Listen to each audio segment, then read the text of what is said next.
Hi, good day, good night, good evening, depending on what time you happen to be watching this. Welcome to another episode of House of Stars. I'm your girl Star, and today, as you can see from the title, I am posting a video in, I guess, I don't know, remembrance or like in, I don't know, what's the word I'm looking for? Let's just say it's my 9-year anniversary. Okay, so I'm posting this video. Um, just to celebrate my 9-year anniversary of me being in this, following my calling and coming into the psychic business.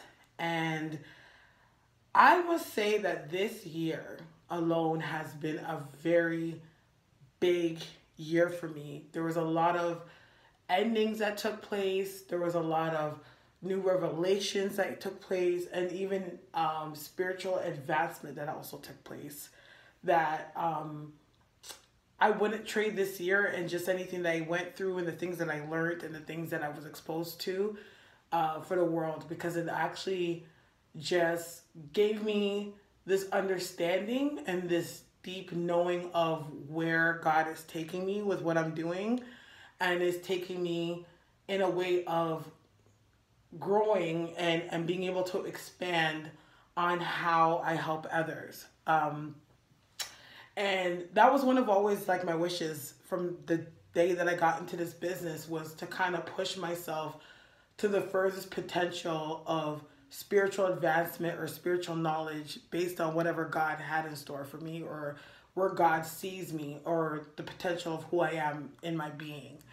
So I think I want to going back to when I first started. So I actually been having my gifts like all my life. All my life, I've always felt very different. I've always felt like this sense, and I believe a lot of spiritual people can identify with this, and I've always felt like I didn't exactly belong here. You know what I mean? It's not like I never loved life. I've always been a person that's been a big lover of life, but I've always felt there was always this um, imbalance that I was always trying to balance within myself ever since I was a child. You know what I mean? So for years, obviously I would get prophetic dreams, or I would just know things, or I would communicate with spirit and stuff like that. Like I always would be a person that would always know when people were gonna die, or just meet like all my ancestors, like my grandparents that had died before I was even born. I got to meet them in dreams, things like that.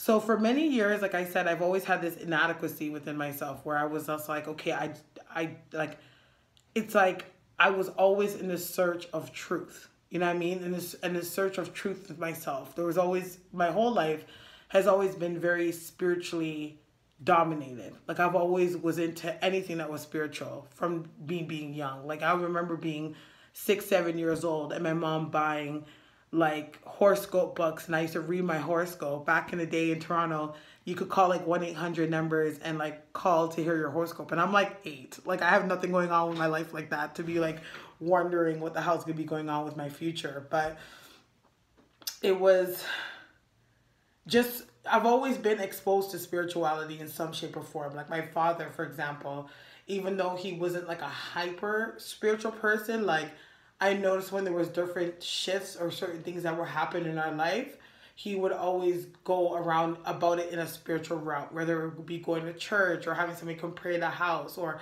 what we say in Jamaica, burn out the house, like, burning charcoal and frankincense and myrrh. In some way, I've always been spiritually exposed. I remember my father's giving me spiritual baths, my mom giving me spiritual baths, stuff like that. We're from, my background's Jamaican, so it's like things that were embedded in the culture. My dad used to always work with herbs, you know what I mean? And it's funny because I've always had a strong connection to God. Like I've always, my foundation was always going to church, or you know what I mean? Or always going, finding spiritual sectors to kind of find like deliverance or find answers or whatever the case may be. And then there was different alternative ways that I went into. Like, for example, I started off like being Christian, you know what I mean? Like grew up in a Christian home. And then I went to Jehovah Witness Church. And then when I got married, when I was 19, I converted to Islam. You know what I mean? After that, I went back to Christianity. Then it was like I was getting into Buddhism and working with the saints and things like that, which all formed and collectively brought me back to like my true foundation of who I am, which is a Christian spiritualist. You know what I mean? Which is me being Christian and working with the Orishas. Because obviously God is our supreme being and who we believe in. But in so many ways, I was being aligned with certain things to be able to take in and understand my true divinity. Like, for example, where it came to me being into Islam. You know what I mean? Where people were like, it was a big shock for a lot of people when I became Muslim. You know what I mean? And people were like, okay, like she's changing up her religion, whatever. But when I looked at it from an energetical standpoint, one thing that attracted me to Islam by spirit is that Islam goes by the moon phases, getting up before sunup. You know what I mean? And it's weird how it actually aligns in so many ways in my divinity when it comes to me understanding the essence of Yemaya. You know what I mean? So, like I said, my whole spiritual path and stuff, and I probably sound like I'm rambling, I'm all over the place, but I just thought I'll just throw up a video just talking about that. I started the business, and when I first started on doing readings, I started on a site called Arena. I'm not sure if you guys are aware of that site, but I started off on Arena. I was doing pretty well there. It was a really great learning experience. It actually helped me become more comfortable in front of camera. But I had an acting background, so camera wasn't something that I was actually, unfamiliar with or like uncomfortable with, but just doing what I do, it got me more comfortable with reading on camera. When it came to my gifts, I even right now, like at work, I read tarot cards and stuff like that, but I've never been a person that's really been attracted to reading with the cards. My whole thing was channeling spirit, being an energy channeler. Like even as a child, going back to who I was as a child, like I was always a child that had a lot of energy. Like I used to always have like a nervous tick where I would shake my leg all the time, and that was because there's a lot of energy running through me. It's funny because now that I have my son going to school, it's like I see a lot of myself in my son when he was going to school. Like, for example, when I went to school, when I started school, I didn't start speaking until I started school. You know what I mean?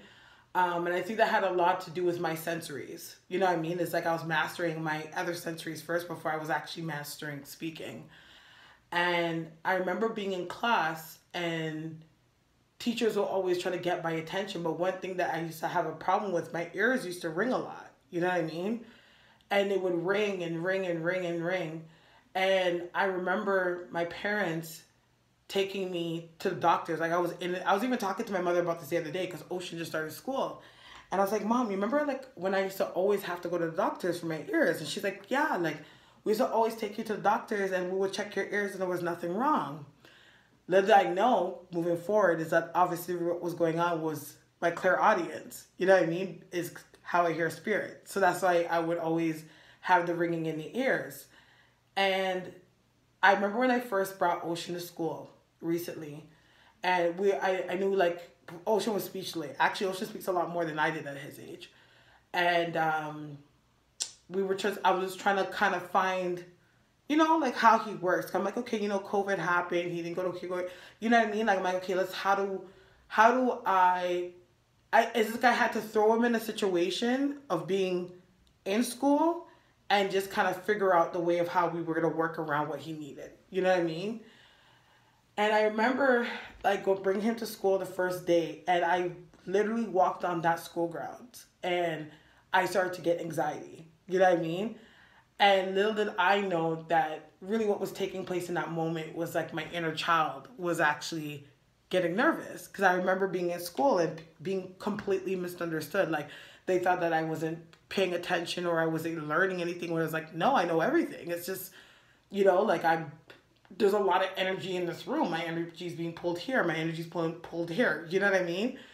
And I got to the school and I couldn't understand it at first. I'm like, why am I so anxious? And I remember even the first 3 days of bringing him to school, I would come home and just bawl and bawl and bawl. And I sat and I prayed on it. And then I got a vision. And the vision showed me as a child, and I was looking around the classroom, and that's when I remember the ear ringing because I completely forgot. Like, I'm 36 now. You know what I mean? I don't remember that. So I heard boom. It sounded like this boom, boom, boom, boom. And I saw the vision, and I turned my head, and as I turned my head, it was Ocean in class like this. And he was hearing the boom, boom, boom. And oh my gosh, listen, I bawled. Hey! I bawled, I bawled, I bawled, I bawled. I think I bawled for maybe an hour straight because I was like, oh my gosh, you're like your mama. You know what I mean? And I'm just rambling, but I just go into, in my year 9, seeing, you know, my son, seeing myself, just seeing just the whole alignment of my ancestral line and what we've been gifted with.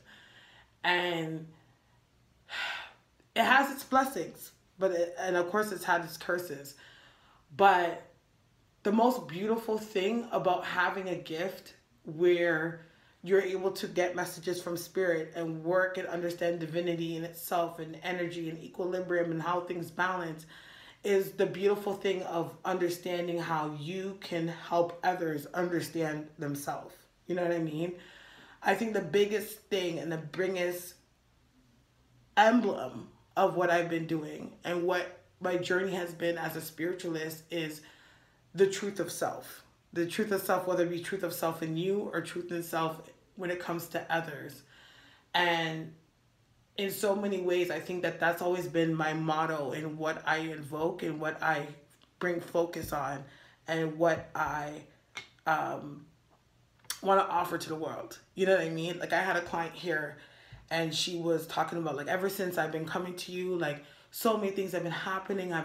My gifts have been growing, and my son's been doing this, and everyone in the house is doing that. And it was so beautiful to get that grace. But in the same breath, I looked at her and I'm like, all I did was show you you. You know what I mean? Like, all I did, like, yes, of course, like, I was the key. I was maybe the knowledge. I was the one that turned the light bulb on. But at the end of the day, you came with the light bulb. You were the one that brought the fuse. You know what I mean? And I thought that I would put that up because I think that in that moment I really understood what my calling was, is showing people themselves, especially when it comes to ancestry. That's something that's been very big in my learning this year. Ancestry, generational stuff. You know what I mean? Breaking generational curses, your loins, those who come after you, like things that you need to do. You know what I mean?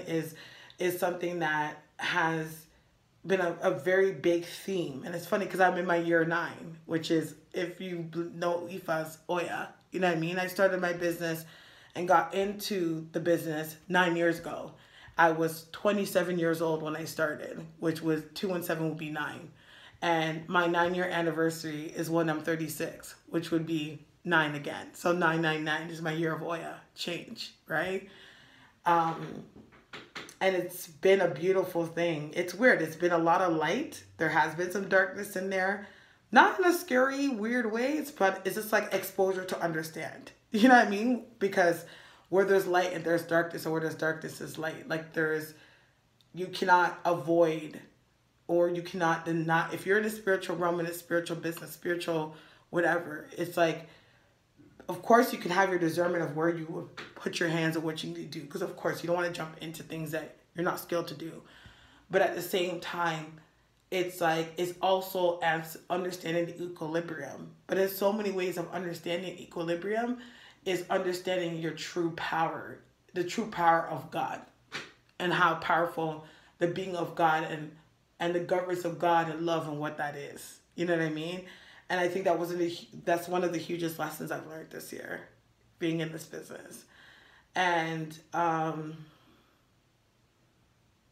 just grateful. I'm grateful. It's been a hell of a road. It's been a hell of a journey these past 9 years. Not just what I've seen based on working with clients, but even when it came to my own journey. Like, I feel like in so many ways, God put me in a position to go through certain things. And as I went through certain things, I was able to teach or help people with certain things. Like, I notice when I go through like a big change or like a spiritual lesson, the clientele that comes through is always in alignment with what I just learned. So then going forward, I know exactly what to do for that client and fix them and get them right. You know what I mean? So of course it has its upsides, but it's just like, it has its challenges, because when you're learning, you are challenged, but it's just a beautiful thing. And I just want to put this video up just to show, like, just to say, like, thank you guys, like, for supporting me. I know I've had this YouTube page since the day of my beginning. But I want to thank you so much for supporting me. Like, I don't think you guys even realize, like, how enjoyable you make my job and how much I learn from you guys. You know what I mean? Especially when I see results, or when I see people stepping into their own divinity and stepping into their own beauty, or stepping into their own strength. It's like, you know, the testimonies, the stories never get old for me. And I just want to thank you so much. And may there be another 50 years of House of Stars. But yeah, thank you so much for your support. And I want to thank God for blessing me with this gift and blessing me with this journey. Right? So I want to thank you so much for your time and rocking with me. May God bless you and the angels protect you. Good night.